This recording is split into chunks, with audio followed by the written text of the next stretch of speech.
sé que mi Cristo vive. En la palabra de Dios, la Biblia, hay un mensaje para ti, para mí y para toda la humanidad, el Evangelio de Jesucristo. Certeza es la razón, la existencia. Certeza es el alfa y omega. Un mensaje para ti. Todas las semanas, en este canal de radiodifusión cristiana, Luz a las Naciones, un estudio expositivo de la palabra de Dios, edificando sobre el verdadero fundamento de los apóstoles y profetas, siendo la principal piedra del ángulo Jesucristo mismo. Que ni lo alto ni profundo. Síguenos en directo o en cualquiera de nuestros canales y recuerda que Dios tiene un mensaje para ti. Que Dios os bendiga y edifique a través de su palabra. Amor de Dios, certeza, yo sé que mi Cristo vive. Certeza, para Él no hay nada imposible. Certeza, es la razón, la existencia. Certeza, es el alfa y omega. Es un placer para mí saludar a los oyentes de Radio Luz a las Naciones en nuestra programación semanal de estudio bíblico titulada Un mensaje para ti, programa desde el cual compartimos con ustedes estudios bíblicos basados, fundamentados, por supuesto, en la palabra de Dios y donde estamos estudiando expositivamente diferentes libros de la Escritura. A lo largo de los últimos programas estamos haciendo un estudio expositivo de la primera epístola del apóstol Pablo a los Corintios. La primera que se escribió, de las que conocemos como mayores, primera, segunda de Corintios y Romanos, y una epístola que fue escrita por el propio apóstol en el año 55 después de Cristo, desde Éfeso, donde él comenzó su tercer viaje misionero. Él concluyó el segundo viaje misionero en Corinto mismo, y esta carta la escribió desde Éfeso, donde él empezó su tercer viaje misionero. Esta iglesia la fundó unos años atrás. Hemos podido venir a través del hilo argumental del apóstol, hemos podido llegar al final del capítulo 2, donde hemos concluido la última semana en los versículos 14, 15 y 16. Como digo, es importante, y hoy trataremos de retomar ese final que casi siempre lleva un poquito de apuro, porque es siempre los últimos momentos de cada programa, para ya introducirnos al contexto, primeramente a un contexto general del capítulo 3, para después ya desarrollar, como digo, expositivamente, exegéticamente, todo lo que el capítulo 3 nos presenta. Estamos tratando de ser respetuosos con la gramática, con la propia historia, con el momento en el que Pablo está escribiendo, y tratando de extraer en la manera más fiel y fidedigna la verdad que aquí Pablo nos enseña, por supuesto, dependiendo única y exclusivamente de la ayuda de Dios. Como he dicho, en el último programa hemos tenido que apurar un poquitín con los últimos versículos del capítulo 2, donde, siguiendo esa regla gramatical del repaso, la regla del estudio de la Escritura, esa regla del repaso, ahí estaremos en esos últimos capítulos, en esos últimos versículos que en mi opinión quizá los abordamos en una forma un poco apurada, y por eso creo conveniente detenernos un momentín en ellos en este programa de hoy. Dice así: pero el hombre natural, verso 14, capítulo 2, no percibe las cosas que son del Espíritu de Dios, porque para él son locura y no las puede entender porque se han de discernir espiritualmente.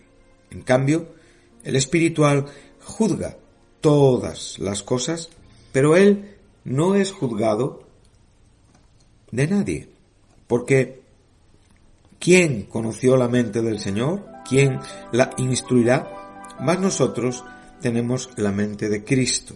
Capítulo 3, versículo 1, de manera que yo, hermanos, no pude hablaros como a espirituales, sino como a carnales, como a niños en Cristo.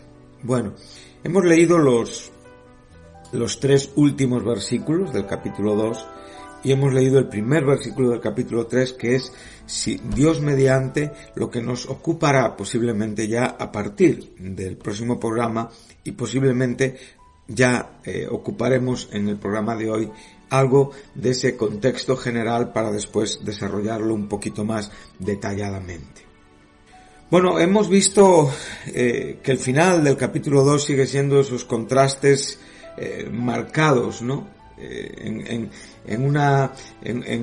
Claramente en cuanto al hombre espiritual y el hombre natural. Hemos podido ver cómo el apóstol se ha esforzado en diferenciar, en mostrar claramente el carácter de los hombres sin Dios, el carácter de los hombres que han sido iluminados con la sabiduría que no es de este siglo, con la palabra de la cruz, ¿sí?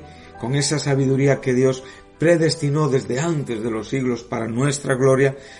La desventaja en la que se encuentran estos gobernantes que no conocen esta sabiduría de Dios y que están pereciendo, o sea, que están quedando absolutamente inoperantes. Hemos podido ver con claridad que ha sido esa gracia de Dios que nos ha revelado por medio de su Espíritu Santo todas las verdades concernientes, ¿sí?, a esta sabiduría divina, y que realmente nos ha hecho comprender y conocer la gracia que hemos recibido de Dios, o sea, lo que no hemos recibido del mundo, sino lo que Dios nos ha concedido. Y en esta misma manera nosotros enseñamos y hablamos. Pablo en este momento es el que está del lado de esta afirmación, o sea, es Pablo quien está enseñando a estos corintios que todavía están conduciéndose de una manera inmadura o carnal las palabras adecuadas, acomodadas del Espíritu Santo, evidentemente con el conocimiento de Dios. Y ahora dice que el hombre natural no puede recibir, no puede percibir, no puede entender, porque para él son locura y se tienen que discernir espiritualmente. Bueno, aquí tenemos ese verbo discernir que es crucial, evidentemente, para la comprensión de percibir y en la propia conclusión donde el hombre natural concluye y piensa. Este hombre natural es un término que nos está hablando de un hombre irregenerado. El término discernir aparece 10 veces en esta carta que el apóstol Pablo escribe. Y evidentemente a veces es complicado hallar un significado adecuado. Bueno, técnicamente podríamos estar hablando de examinar o indagar en el sentido judicial. Y claramente, como digo, tiene este significado, por ejemplo, en el 4.3 y en el 9.3, donde se nos enseña, en cuanto a mí es de poca importancia, por ejemplo, que yo sea juzgado por vosotros o por cualquier tribunal humano. De hecho, ni aun yo me juzgo a mí mismo, porque no estoy consciente de nada en contra mía, mas no por eso estoy sin culpa, pues el que me juzga es el Señor. Bueno, en estos contextos aquí este término es juzgar. Sin embargo, en algunas opiniones, aquí en este contexto, que por supuesto tiene que ver con comprender, tiene que ver con entender, posiblemente también tenga un sentido irónico y que esté más cerca de discernir, en el sentido evidentemente de hacer esos juicios apropiados acerca de lo que Dios está obrando en el mundo. Entonces, claramente, Él les está mostrando a estos corintios que con su conducta están más cerca de hombres naturales que de hombres espirituales. De hombres que no tienen el espíritu, que de hombres que tienen el espíritu.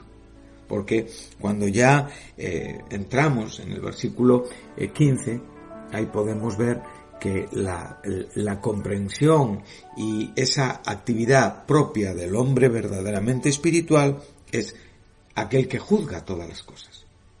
Entonces, ahora en el verso 15 y 16, como digo, ya se va a poner fin al argumento de este presente párrafo, así como al de todo lo que ha sido el hilo, el desarrollo que ya se inició, como hemos dicho en otros programas, en el capítulo 1, en el verso 17, donde Pablo declara que no me envió Cristo a bautizar, sino a predicar el Evangelio, no con sabiduría de palabras, para no hacer vana la cruz de Cristo, o sea, para no vaciar de su poder la cruz de Cristo. Y a la vez, como digo, estamos poniendo un fin a ese párrafo o a ese texto, ese versículo que da inicio, que tiene inicio en el capítulo 1, como hemos dicho, verso 17, y nos introduce también, por supuesto, a la gran polémica en cuanto a todo lo que los corintios viven y sus complicadas relaciones, que ya a partir del capítulo 3, entre los versos 1 y 4, se nos enseñan. Por lo tanto, podemos ver que ahora él nos dice, el hombre espiritual examina todas las cosas, pero él por su parte no es examinado por nadie, porque ¿quién conoció la mente del Señor? ¿Quién le instruirá? Mas nosotros tenemos la mente de Cristo. Bueno, estos párrafos forman unas unidades donde el primero está en relación con el último y el segundo está en relación con el tercero. O sea, el primero, el hombre espiritual, está en relación con aquellos que tienen la mente de Cristo, y el segundo, el que no es examinado de nadie, y está en relación con ese texto de Isaías que el apóstol está presentándonos en este momento, Isaías 40:13. ¿Qué podemos decir? Bueno, pues evidentemente el primer versículo está en un claro contraste con la palabra final, referente al hombre natural, aquel que no puede discernir espiritualmente, aquel que es incapaz de entender las cosas del espíritu, porque tienen que ser examinadas, tienen que ser discernidas para tener evidentemente un juicio concluyente espiritual y acertado. O sea, tienen que ser llevadas a cabo por medios espirituales, o sea, por el Espíritu Santo. Sin embargo, este hombre no tiene el Espíritu Santo, en contraste con el hombre espiritual, el neumáticos. Este es el hombre que tiene el Espíritu. Este hombre no tiene tal desventaja, no se encuentra con este problema. Esta persona, el creyente, nosotros, podemos comprender, podemos discernir y podemos juzgar. Ahora, por favor, queridos oyentes, no podemos arrancar esta declaración del contexto donde tiene significado, porque, como digo, estos versículos en muchos casos se han usado en una manera totalmente descontrolada, equivocada, y ha llevado a personas a declarar que están en el derecho de juzgar y que ellos no pueden ser juzgados por nadie. No, esto no es lo que aquí se nos está enseñando. No podemos arrancar esta frase del contexto donde realmente tiene su verdadero significado. Por lo tanto, es el Espíritu, no nos olvidemos, el que escudriña todo hasta lo profundo de Dios. Eso ya nos lo ha enseñado el versículo 10 del capítulo 2. Por lo tanto, y como consecuencia, la persona cristiana, el nacido de nuevo, el creyente fiel, el creyente, el verdadero cristiano, como dice, sí puede discernir aquellas cosas que Dios ha revelado. Puede tener un entendimiento acerca de lo que está en la palabra, puede comprender lo que el Señor nos enseña a través de la palabra, puede tener relación con Dios por medio de la comunión a través del Espíritu Santo. Por supuesto, no significa que tenga el discernimiento perfecto de todas las cosas. Solo Dios tiene este discernimiento. Solo el Espíritu Santo tiene este discernimiento y nosotros dependemos única y exclusivamente de Él para poder comprender perfectamente todo lo que tiene que ver con Dios. La obra de salvación, esas cosas que antes estuvieron escondidas, pero que ahora son reveladas por medio del Espíritu Santo. Por lo tanto, tenemos que ser temerosos, respetuosos con Dios. Cuidado con nuestro atrevimiento teológico. Cuidado a veces con esa valentía que, confundida con la fe, puede llegar a alcanzar niveles desproporcionados y a veces hasta pretenciosos, donde llegamos a poder tener una jactancia de saber más que otros o de sentirnos mejores o mayores que otros. Este no es el corazón del apóstol. El apóstol no se siente superior a nadie.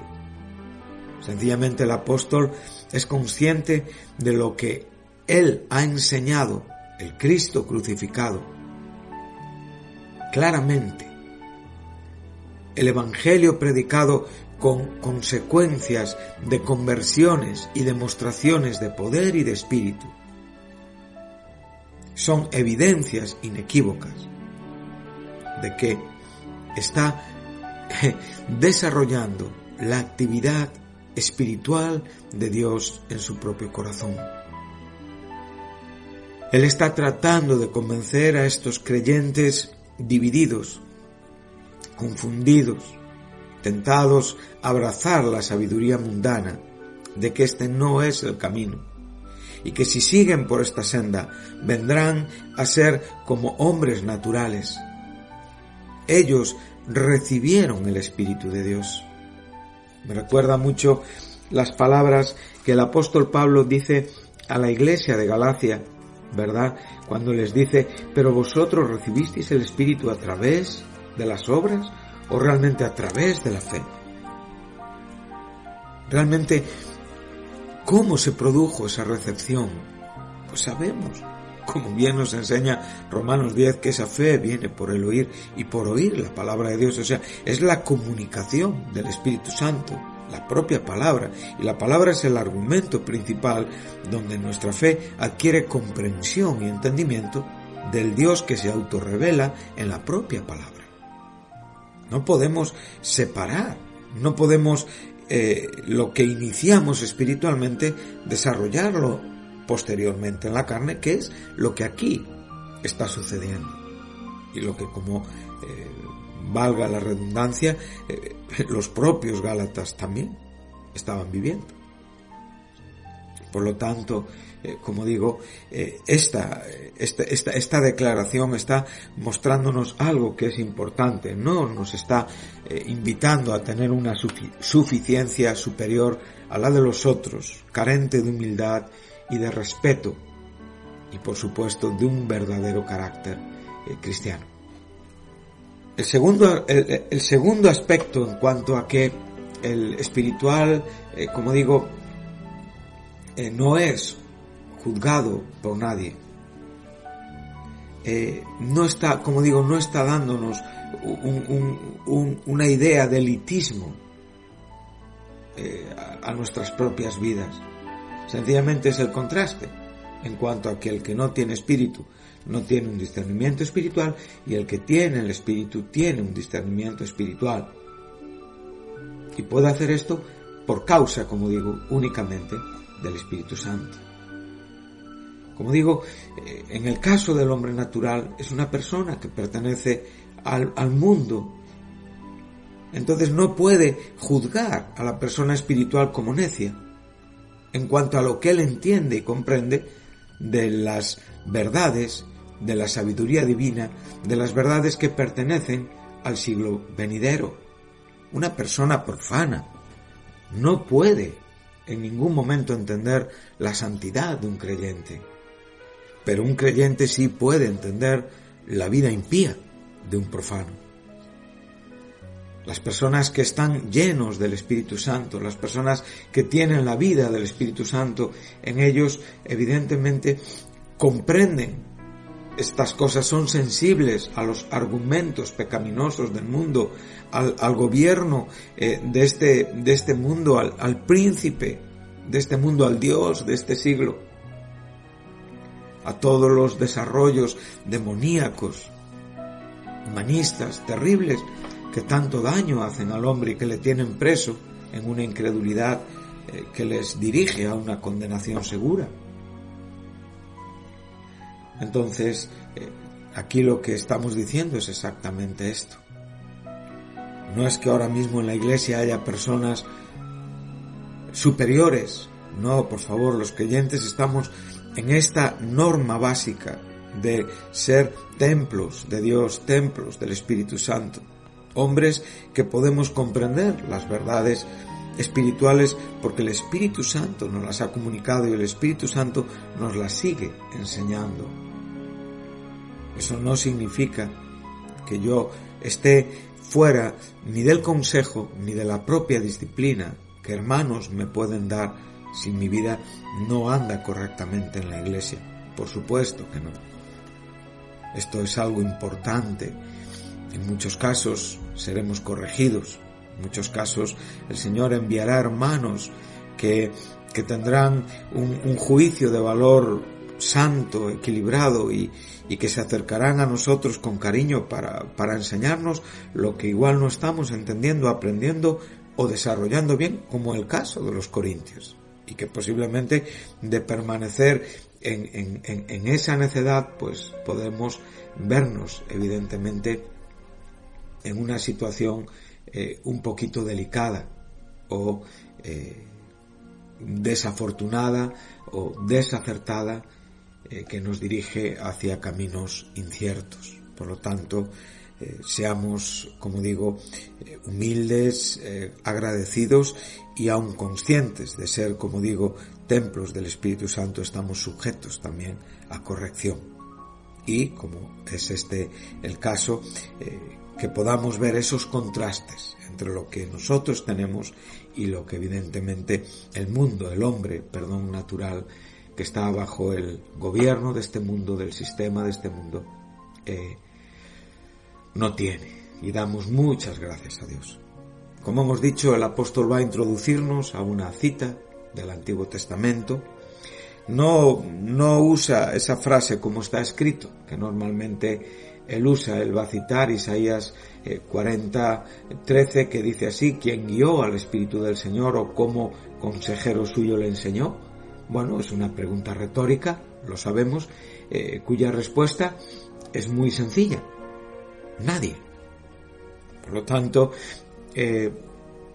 esto que aquí está presentando el apóstol nos está mostrando la importancia de la fuente o el origen de nuestra sabiduría. Bueno, no debemos de perder de vista que él no está saliéndose del guión que le está llevando en la propia enseñanza que está dando a estos creyentes. Estos creyentes realmente deben de conocer la verdadera sabiduría y evidentemente tener un juicio espiritual sobre aquel que tiene el Espíritu. Entonces, en este caso, ellos están tratando a Pablo en una manera equivocada, están teniendo un juicio equivocado, están enamorados de la sabiduría humana y están juzgando al apóstol, que evidentemente les está exponiendo y les está dando a conocer la mente del Señor en la propia exposición de la palabra de la cruz. Entonces ellos no están en condiciones por sus propios argumentos, de juzgar el propio corazón del apóstol. Y en esta manera, el apóstol les está comparando también con una idea totalmente contradictoria a lo que un hombre espiritual debe de ser.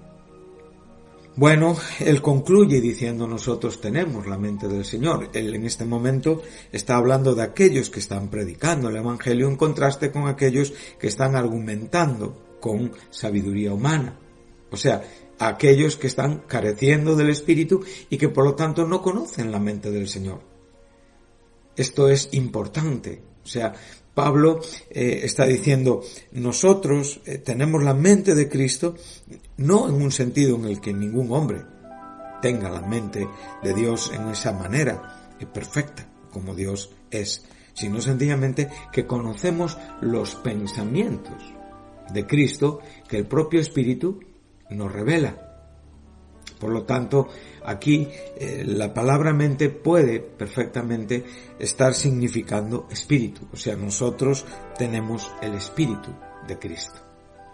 Entonces, como digo, en este momento es donde ya concluimos esta verdad que venimos enseñando.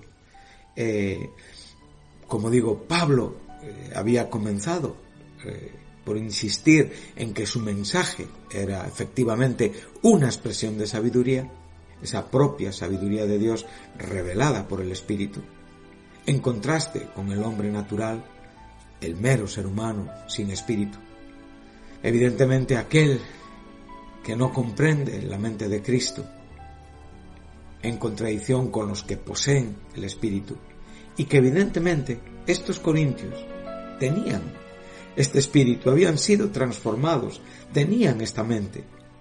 Sin embargo, su propia conducta es contradictoria a esa propia realidad donde ellos deben de vivir relativa a la fe.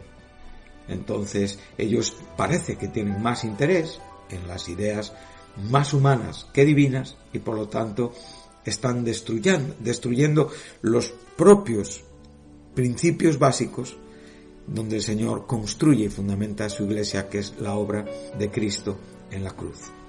Y esto, evidentemente, se evidencia en el propio fruto de las divisiones y de las contiendas. O sea, las divisiones y las contiendas no son el fruto de la conducta espiritual, son el fruto de la conducta carnal que ahora más claramente él empezará a desarrollar en el contexto que ahora mismo nos va a ocupar. Y por lo tanto, creo que esto debe de ser una preocupación que todos los creyentes, que todas las personas que tengamos ministerios, responsabilidades en la iglesia nos debe de ocupar. No para sentirnos superiores a nadie, sí para despertar que cada hijo de Dios tiene el Espíritu Santo en su corazón y que tiene una condición especial y diferente frente al mundo, no frente a sus hermanos. No somos superiores a nuestros hermanos. No podemos ejercer una autoridad carnal sobre nuestros hermanos. Nosotros tenemos el Espíritu de Cristo y vivimos en una igualdad de comunión cristiana con nuestros hermanos, porque Él es fiel, que nos llamó a la propia comunión con Cristo. Y desde ahí honramos los dones y las gracias que cada hermano ha recibido en la iglesia. Honramos los ministerios, honramos las diferentes ocupaciones. Podemos tener el debido y profundo respeto espiritual los unos a los otros. Pero nuestras diferencias no radican entre hermanos, radican en nuestra condición frente al mundo. Entonces, esto debe de ser siempre el asunto principal. Nosotros tenemos una centralidad y es Jesucristo y este crucificado. Nuestra iglesia debe de ser cristocéntrica. El Espíritu Santo tiene que ser el gran identificador del pueblo de Dios, de sus valores, evidentemente, de esa visión que tenemos frente a este mundo y que es radicalmente opuesta a la sabiduría de este siglo. Nosotros conocemos quién es Dios y lo que Cristo evidentemente ofrece y lo que Dios se propone en Cristo. Nosotros esperamos un glorioso futuro que nunca va a acabarse. Ellos tienen una sabiduría que está en vías de caducarse. Por lo tanto, nosotros somos el pueblo de Dios, la Iglesia de Cristo. La Iglesia en su conjunto también es el templo de Dios, como bien va a enseñar Pablo en el capítulo 3, en el versículo 17. Somos espirituales, pero no para elevarnos a una superioridad elitista, sino a una comprensión más profunda de Dios y de su Cristo crucificado, que nos llevará a una conducta humilde, correcta y adecuada en la Iglesia. Que Dios les bendiga y les espero en el próximo programa, donde continuaremos con este estudio de la primera epístola del apóstol Pablo a los Corintios. Muchas gracias.